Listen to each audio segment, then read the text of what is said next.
Welcome to my channel Adhinitya education. आज मैं आपको कुछ छात्रों की जो कन्फ्यूज़न है उसमें थोड़ा सा बताने आई हूँ कि आपका मन अगर पढ़ाई में नहीं लगता है तो आप क्या करें। लेकिन पढ़ाई करने के लिए आपको उसके लिए कुछ कदम उठाने होंगे, कुछ पॉइंट्स को लेके चलना पड़ेगा, उसके लिए प्लानिंग बनानी पड़ेगी।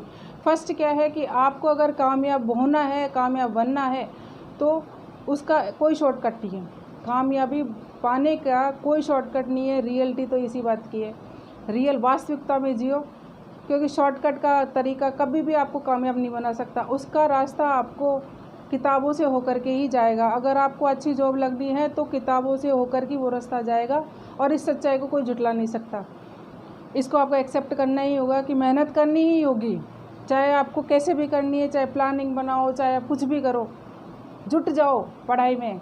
उसके लिए जुटना पड़ेगा, एक संकल्प लेना पड़ेगा और रेगुलर बेस पे उस चीज़ को करना पड़ेगा।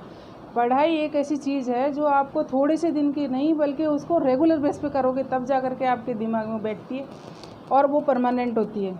और उसके लिए आपको पहले रुचि क्रिएट करनी पड़ेगी। इंटरेस्ट होगा तब जा कर के आप पढ़ोगे। आपका इंटरेस्ट ही नहीं होगा तो आप कैसे पढ़ोगे। फर्स्ट चीज़ क्या आती है, रुचि। आपका क्या कारण है कि आपको पढ़ाई में मन इसलिए नहीं लगता, आपको रुचि नहीं है पढ़ाई में, इंटरेस्ट नहीं है, इंटरेस्ट क्रिएट नहीं होता है, तो आप उसमें क्रिएट करो। आपको अगर किताब बड़ी लगती है, मोटी लगती है तो उसको टुकड़ों में बांटो। टुकड़ों में बांटोगे तो आपको वो पढ़ना बहुत आसान हो जाएगा।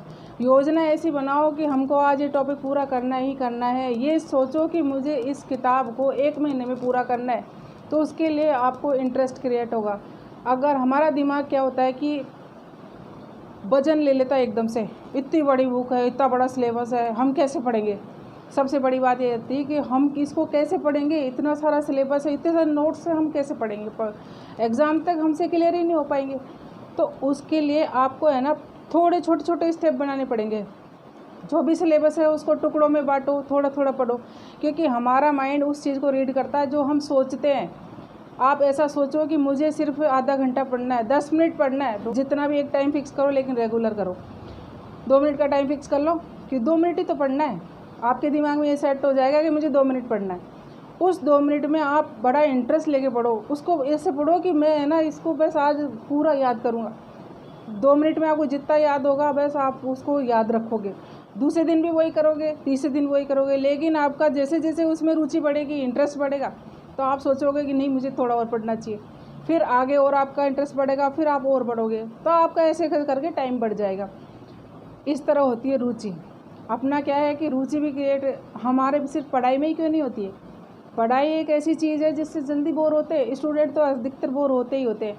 चाहे प्रतियोगी परीक्षा दे रहे हों, चाहे स्कूल के एग्ज़ाम दे रहे हों, चाहे कोई सी भी एजुकेशन से रिलेटेड जो भी चीज़ें हैं उनमें स्टूडेंट ये चाहता है कि मैं पढ़ूं, लेकिन वो पढ़ता नहीं, उसका इंटरेस्ट नहीं होता। मेन कारण क्या होता है कि आज के टाइम में सब गर्लफ्रेंड बॉयफ्रेंड बना के बैठे हैं, उनको उसमें इंटरेस्ट है, पढ़ाई में इंटरेस्ट नहीं है। गर्लफ्रेंड से बॉयफ्रेंड से आप 8-8 10-10 घंटे बात कर सकते हो, पूरी नाइट बात कर सकते हो, और उनसे ये पूछ लो कि उन्होंने क्या क्या बात की, वो उनको याद रहेगी। उनकी मेमोरी में वो चीज़ फिक्स रहेगी कि हमने इतनी देर बात करी, इतने घंटे बात करी और क्या बात करी सारी उनसे। चाहे 10 दिन बाद पूछ लो, चाहे महीने बाद पूछ लो, एक ही बात बोलेंगे, उनको याद रहेगी वो चीज़। लेकिन उनसे आप पढ़ा हुआ पूछ लो, 1 दिन पहले का पूछ लो, नहीं बता सकते। सुबह का शाम को पूछ लो तो भी नहीं बता सकते, क्योंकि उनको जब तक इंटरेस्ट होगा नहीं वो नहीं पढ़ सकते। जैसे कि एक मूवी देखने जाते हैं, हम मूवी के एक एक स्टेप को बता सकते हैं, एक एक सीन को बता सकते हैं। बच्चे हर एक चीज़ को याद रख सकते हैं, गेम खेल सकते हैं, मोबाइल चला सकते हैं, लेकिन मोबाइल की और गेम की हर चीज़ याद रहेगी, पढ़ाई की एक भी चीज़ याद नहीं रहती। उनके कारण ये है कि उसमें इंटरेस्ट नहीं है। सबसे बड़ी चीज़ इंटरेस्ट। तो आपको इंटरेस्ट क्रिएट करना होगा। हर चीज़ को डिवाइड करके चलो, पढ़ाई को थोड़ा सा डिवाइड कर लो, कुछ भागों में बांट लो, एक टाइम फिक्स कर लो और टाइम के हिसाब से पढ़ो। चाहे 10 मिनट पढ़ो, चाहे 2 मिनट पढ़ो, लेकिन वो रेगुलर बेस पे करो, ठीक है। सेकंड क्या आती है, रेगुलर, निरंतरता। कहते हैं कि अगर किसी काम में निरंतरता लाते हैं, रेगुलरिटी बनी रहती है, तो उसको वो काम पूरा होता ही होता है। जैसे एक उदाहरण क्या है कि कोई नल में से पानी टपक रहा है और पत्थर पे गिर रहा है, अगर वो रेगुलर गिर रहा है तो पत्थर में भी छेद कर देता है वो पानी, क्योंकि वो निरंतर गिरता रहता है। जब तक निरंतरता नहीं आएगी तब तक आपका कोई भी काम सफल नहीं हो सकता। एजुकेशन में एक मेन चीज़ ये होती है कि हम उसको सीक्वेंस के साथ निरंतर पूरा करें, तब जा कर के वो काम सफल होता है, तब जा कर के हम मंजिल तक पहुंच सकते हैं। इसलिए निरंतर बने रहो, निरंतर का उस काम को करो और आप सफल जब ही होगे जब निरंतर हो जाओगे। मेन चीज़ क्या है, आजकल एक मोबाइल हो रहा है, मोबाइल में सबका इंटरेस्ट इतना होता है कि आप सब काम छोड़ सकते हो लेकिन मोबाइल नहीं छोड़ सकते। आप उसको और कामों को निरंतर करोगे चाहे नहीं करोगे, लेकिन मोबाइल को आप देखोगे, व्हाट्सअप देखोगे, फेसबुक देखोगे, आप इंस्टाग्राम चलाओगे, सब चलाओगे, उनमें आपका टाइम वेस्ट हो सकता है और करते हो, वेस्ट करते भी हो, लेकिन उसको आप छोड़ना नहीं चाहते। क्यों नहीं छोड़ना चाहते? क्योंकि आपका इंटरेस्ट है। आप एक दिन नहीं देखोगे तो आपको ये लगेगा कि मैंने आज मोबाइल ही नहीं देखा। तो सबसे बड़ी बीमारी तो मोबाइल की है। अगर आपका उसको आप यूज़ करो तो बहुत काम की चीज़ है, और उसका मिसयूज़ करो तो उसके मिसयूज़ करते कोई लिमिट ही नहीं। तो एक मोबाइल भी एक अच्छी चीज़ भी है, एक बुरी चीज़ भी है, एक ऐसा डिवाइस है जो आपको एक अच्छाई की ओर भी ले जाता है, एक बुराई की तरफ भी लेके जाता है। तो उसको सदुपयोग करो, जितना हो सके। ऑनलाइन चीज़ें चल रही है, ऑनलाइन स्टडी करो, ऑनलाइन बहुत सी एजुकेशन की चीज़ें आती है वो पढ़ो। आज स्टूडेंट 6-6 घंटे ऑनलाइन क्लास ले रहा है, ऑनलाइन स्टडी कर रहा है, घर बैठे कर रहा है। वो चाहता है कि मुझे पढ़ाई करनी है और मुझे पढ़ना है, कोई सा भी तरीका अपनाता है लेकिन अपनाता है। तो मोबाइल का यूज़ करो। थर्ड चीज़ क्या आती है? संकल्प। संकल्प, एक दृढ़ संकल्प के साथ आगे बढ़ो। अगर आपने सोच रखा है कि मुझे 10th में मेरिट आना है, तो आपका एक संकल्प हो गया कि मुझे करना ही करना है। उसमें आपको इंटरेस्ट भी क्रिएट करना पड़ेगा, आपको रेगुलरिटी भी बनानी पड़ेगी, तो आपको तरीके चेंज करने पड़ेंगे। आपकी एजुकेशन में कुछ ऐसा परिवर्तन करना पड़ेगा जिससे आप हर चीज़ को समझ सको और उस संकल्प तक पहुंच सको। एक टारगेट फिक्स करके चलोगे तब जाके तो गोल मिल पाएगा।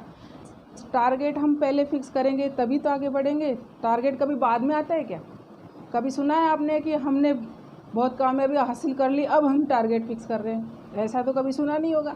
टारगेट को पहले फिक्स करना होगा, तब जा करके आप मंजिल तक पहुंच सकते हो। अपनी कैपेसिटी के हिसाब से डिसाइड करो कि मेरा गोल ये है और मैं इसको पा सकता हूँ।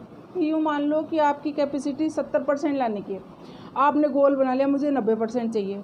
आप 90% कैसे हासिल कर लोगे? नहीं कर सकते, क्योंकि जब 70% का ही आपका रेशो यही जाता है कि आपको 70% तक ही जाओगे, लगभग पहुंच जाओगे। 1% ऊपर मान लो, 71 बना लो, 72 बना लो, लेकिन 90% का टारगेट भी अचीव नहीं कर सकते। तो गोल ऐसा बनाओ कि आप उसको अचीव कर सको, उसके लिए रास्ते बना सको और अपने मंजिल को प्राप्त कर सको।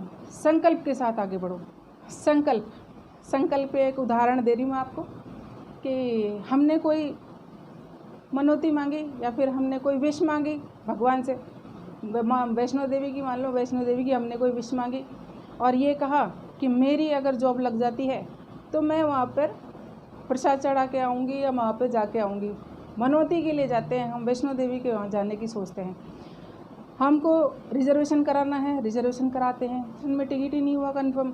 आप बस की तैयारी करते हो कि मैं बस से जाऊँ, बस में जाके देखा तो उसमें आपको रिजर्वेशन नहीं मिलता। आप सोचते हो टैक्सी से जाऊँ, टैक्सी में आप जाते हो, रास्ते में जाकर टायर पंचर हो जाते हैं, आपका आधा दिन वहाँ ख़राब हो जाता है। फिर भी ये सोचते हो कि नहीं मुझे तो जाना ही है, कुछ भी करो मुझे जाना है। वो लिफ्ट लेगा, चाहे किस तरह भी एफर्ट लगाएगा, अपनी कोशिशें जारी रखेगा कि मुझे माता वैष्णो देवी तक जाना है। वो क्या करके बैठा है, वो क्या सोच के बैठा है? एक संकल्प के साथ जा रहा है, एक मनौती के लिए जा रहा है, एक उसकी विश पूरी हुई है उसके लिए जा रहा है कि मेरी विश पूरी हुई है, मैं वहाँ पे जाके आऊँगा। उसके लिए उसने एफर्ट लगाए, कोशिशें की और इतनी कोशिश की कि वो वहाँ तक पहुँचा, चाहे रुकावटें कितनी भी आई। तो रुकावटें आपकी लाइफ में भी आएगी। एक छात्र का जीवन ऐसा आता है कि जिसमें रुकावटें आती है, पढ़ाई में आती है, डिप्रेशन होता है, चिंता होती है, बहुत सारी मुश्किलें होती है, घर का माहौल नहीं होता है। घर में भी कभी कभी अपन सोचते हैं कि फंक्शन है बड़ा सारा, हमारी पढ़ाई डिस्टर्ब होगी, लेकिन अगर आपने सोच लिया कि मेरी पढ़ाई को मुझे डिस्टर्ब नहीं करना है, मुझे 2 घंटे पढ़ना है तो मैं पढ़ूंगा ही पढ़ूंगा, उस बीच में कोई डिस्टर्बेंस नहीं होगा। आप अगर उस कार्यक्रम से दूर जा कर के पढ़ेंगे, कमरे में कहीं एक मकान में कहीं एक कमरा होगा, कोने में जा कर के पढ़ लोगे अगर आपको पढ़ना होगा तो, नहीं तो बहाने तो बहुत है। मेरा यही कहना है कि आप संकल्प के साथ पढ़ो और इस तरह पढ़ो कि आपको सफलता मिले, और वो भी बहुत अच्छी। तो पढ़ाई में मन नहीं लगता, लगाओ मन को। कैसे नहीं लगेगा? आपका मन लगेगा, ज़रूर लगेगा। कोशिश करो, ज़रूर लगेगा। रुचि, निरंतरता और एक संकल्प के साथ आगे बढ़ो, आपको मंजिल ज़रूर प्राप्त होगी। क्योंकि अपना भविष्य हम खुद बनाते हैं। कहते हैं कि अगर भगवान ने हमारी तकदीर में लिखा है तो हमको मिल जाएगा, लेकिन काम नहीं करोगे, आप कर्म नहीं करोगे तो तकदीर क्या करेगी? तकदीर अपने आप थोड़ी दे देगी आपको।